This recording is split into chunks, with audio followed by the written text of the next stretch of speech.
Hey everyone! Today we're exploring another chilling and disturbing case. If you'd like to support the channel, don't forget to hit that subscribe button and stay engaged. It really means a lot. I truly appreciate it. Now, take a deep breath and let's dive in. It was a wedding straight out of a dream. An Indian bride and her Australian husband. Two cultures united in love. To their families, it was a story of destiny fulfilled. She was 24, radiant and devoted, while he was a charming foreigner who had swept her off her feet. But behind the smiles, behind the rituals, something sinister was brewing. While the young bride believed she was living a fairy tale, her husband was hiding a monstrous betrayal. He was having a secret affair with her own sister. Late-night texts, sudden disappearances, excuses that never made sense. At first, she ignored them until the evidence became undeniable. One night, she confronted him.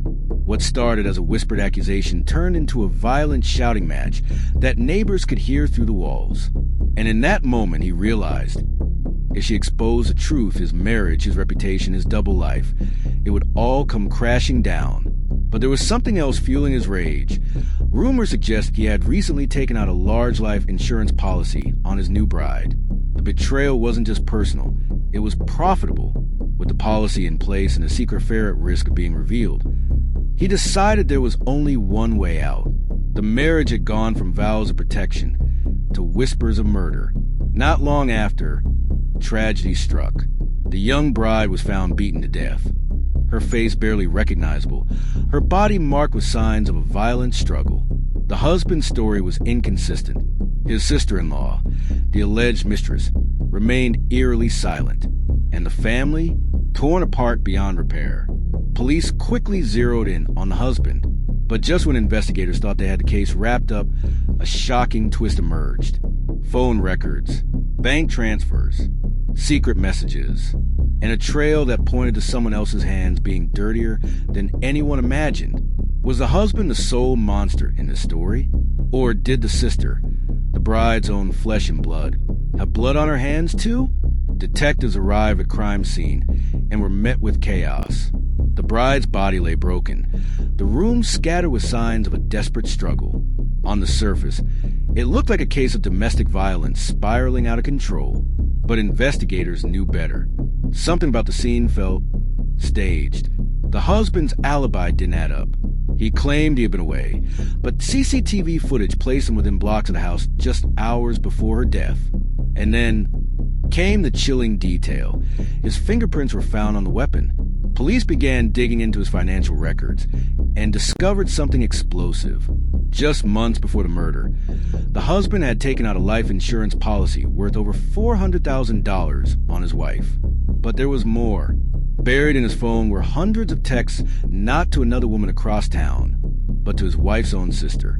Messages dripping with passion, promises of a future together, and worst of all, disturbing conversations hinting at a plan to get rid of her. When investigators brought the sister in for questioning, she appeared nervous, cold, and evasive. She denied everything, claimed she had no idea what they were talking about. But when detectives showed her the messages, her face drained of color. Still, she insisted, "I had nothing to do with her death. I love my sister." But then one chilling message shattered that defense. "Once she's gone, we can finally be together.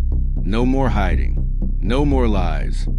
Sent from her phone. At this point, the case was no longer a simple domestic murder. It had become a tangled web of betrayal, greed, and deception. The husband was a prime suspect, but now his mistress, the victim's own sister, was being investigated as a possible accomplice. Just when the police thought they had the two conspirators cornered, something even more disturbing came to light. A neighbor claimed to have seen a third person entering the house the night of the murder. Someone who wasn't the husband and wasn't the sister. Was there another player in this deadly game? Someone pulling the strings from the shadows? Detectives couldn't ignore the neighbor's statement. "I saw someone else go in that night." At first, it sounded unreliable. It was dark. The neighbor only caught a shadow, a silhouette. But under pressure, the witness revealed something chilling. It wasn't the husband, and it wasn't the sister. It was their father, the bride's own father. Investigators were stunned. The father had always appeared devastated by his daughter's death, begging for justice, crying in front of cameras. But quietly, detectives discovered that he had been against the marriage from the start. Why? Because the Australian husband wasn't just a foreigner. He was someone the father believed was taking control over his daughter and over family money. And then came the shocking discovery. The father's fingerprints were also found inside the house, in places he should never have been that night. As police dug deeper, they began to suspect something even more twisted. This wasn't just a love triangle. It was a family conspiracy. The father had been controlling, manipulative, and deeply authoritarian. Friends described him as a man obsessed with power and reputation. And when his daughter threatened to expose the scandal, her husband's affair with her sister, it wasn't just a marriage that would be ruined. It would tear the entire family apart, exposing their secrets to the community. So, did the father step in, not to protect his daughter, but to silence her? Phone records revealed late-night calls between the father and the husband just days before the murder. But here's the twist. There were also calls between the father and the sister. It was starting to look less like a crime of passion and more like a carefully orchestrated plan. When detectives confronted the father, he broke down, not with tears but with rage. He denied everything, screaming that the police were framing him. But then, during questioning, he said something investigators could never forget. "She left me no choice. None of you understand what she was about to do." What exactly was the bride planning to reveal? And why would her own family see her as a threat so dangerous? She had to be silenced forever. Detectives returned the victim's phone, desperate for answers. Buried in her private notes and half-written messages, they uncovered something shocking. The bride had been collecting evidence, screenshots, call logs, even photographs, that proved not only her husband's affair with her sister, but also a larger secret involving her father. She had been planning to expose them all. In one chilling discovery, investigators found a diary entry where the bride described overhearing her father and sister arguing. It hinted at something disturbing, suggesting the father may have had an inappropriate, controlling relationship with his younger daughter, the same sister, who was now sleeping with the bride's husband. The bride wrote, "If people knew what's really happening in this family, everything would collapse." It wasn't just about infidelity. It was about a web of sexual scandal, manipulation, and abuse of power that had been festering for years. According to her messages, she was preparing to go public, first to her extended family, then to the community, maybe even online. She even drafted an email titled, "The Truth About My Husband and My Sister," but she never got the chance to hit send. Now, police weren't just looking at a husband motivated by greed or a sister driven by forbidden desire. They were looking at a father willing to destroy his own daughter to keep the family's darkest secret buried. And suddenly, everything clicked. The life insurance, the late-night phone calls, the staged crime scene. This wasn't a crime of passion anymore. This was a conspiracy. Detectives were ready to make their move, when suddenly, the case took another shocking turn. The sister, who had been silent all this time, decided to speak. In an explosive interview, she pointed the finger at someone no one expected. Was the real mastermind not the husband, not the father, but someone else entirely? For weeks, the sister had stayed silent, cold, distant, a shadow in the investigation. But under pressure from police and haunted by guilt, she finally broke. What she revealed didn't just shock detectives, it shattered the entire case. Through tears, she admitted to the affair with her brother-in-law. But then came the bombshell. It wasn't my idea. I didn't want any of this. I was forced, manipulated, controlled. And the person behind it wasn't him. Detectives leaned in, stunned. If not the husband, then who? Her answer? Her own father.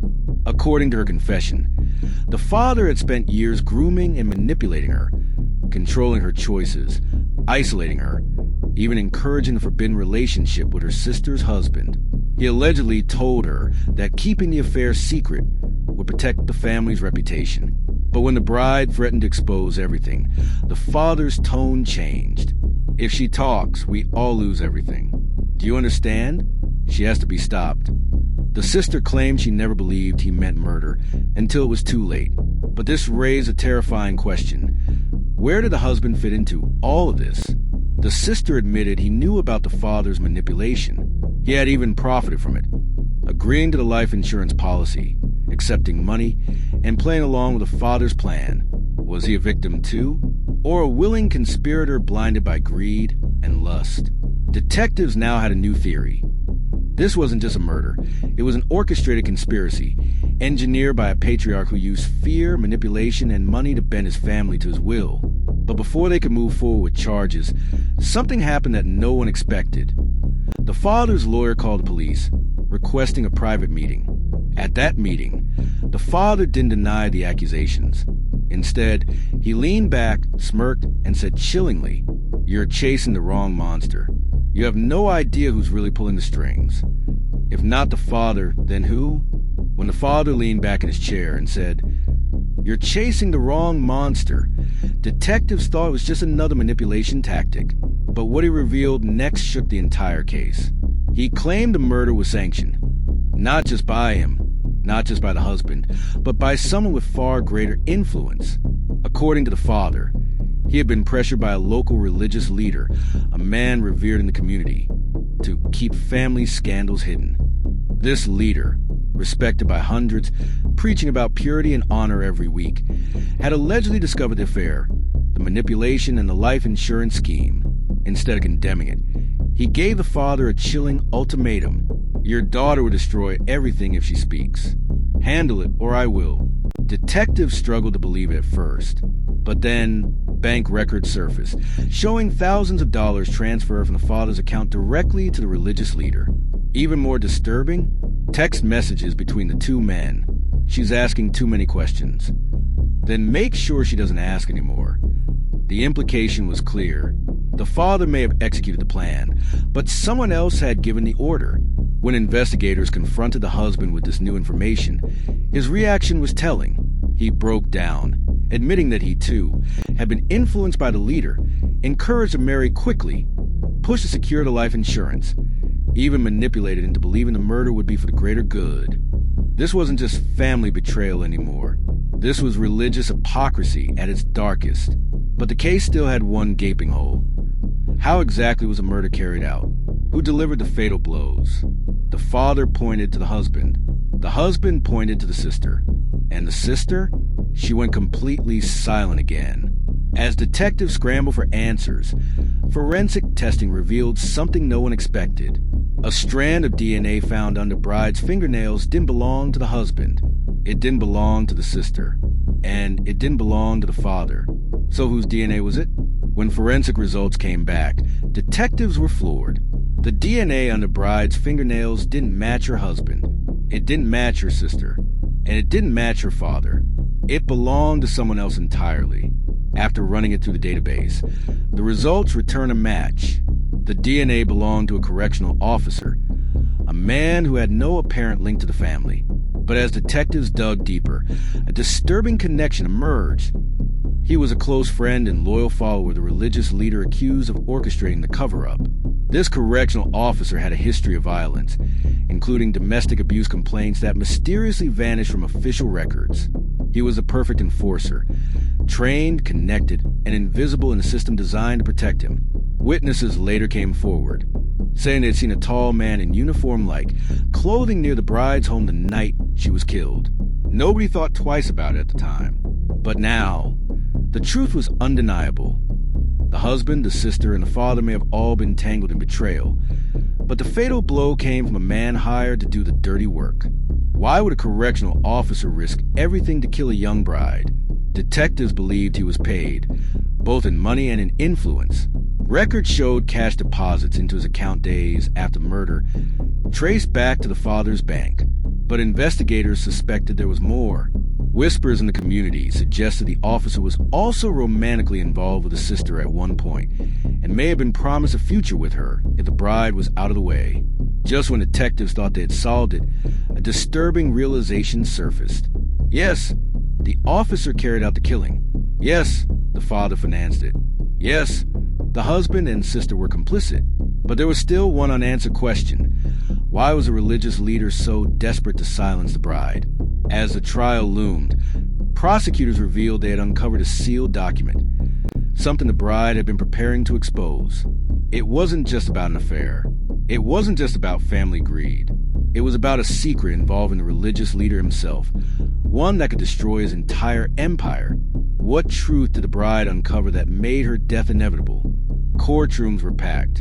The husband, the sister, the father, and the correctional officer all stood accused in a twisted web of betrayal and murder. But as the trial unfolded, prosecutors dropped a bombshell: the sealed document recovered from the bride's phone.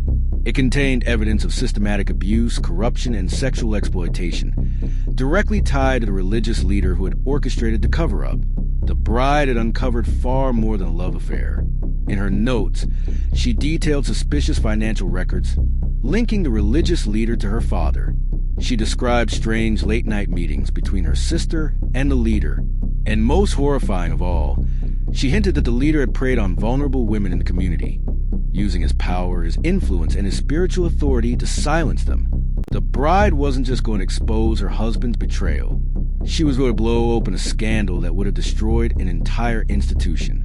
On the surface, the leader preached morality, family honor, and purity. But behind closed doors, he manipulated families, arranged marriages for financial gain, and used enforcers, like the correctional officer, to keep victims silent. The bride's death wasn't just about personal betrayal. It was about protecting an empire of lies. Prosecutors argued that the father, desperate to maintain his status, and the husband, desperate for money, conspired with the religious leader to silence the bride. The sister, caught in years of manipulation, became both a victim and a participant. And the correctional officer? He was a weapon. Together, they turned a sacred marriage into a death sentence. The courtroom fell silent as the verdicts were read. The husband, guilty of conspiracy and fraud. The father, guilty of arranging the murder. The correctional officer, guilty of first-degree murder. The sister, a reduced sentence for cooperation, but forever branded a traitor to her own blood. But the religious leader, untouchable, protected by influence, wealth, and fear, he walked free, his name never officially charged. Candles burned outside the family's home, where the bride once dreamed of a new life. Her voice had been silenced, but her secret lived on. In the end, a young woman's search for truth uncovered the darkest corners of family betrayal, forbidden desire, and religious hypocrisy. She was killed for daring to speak, but in death, she forced the world to finally listen. The question remains, how many more secrets are still buried, waiting for someone brave enough to expose them? What are your thoughts on this case? Share your thoughts in the comments below. And don't forget to subscribe to the channel to stay updated with more stories, where each case isn't just about crime, but also offers a lesson for life.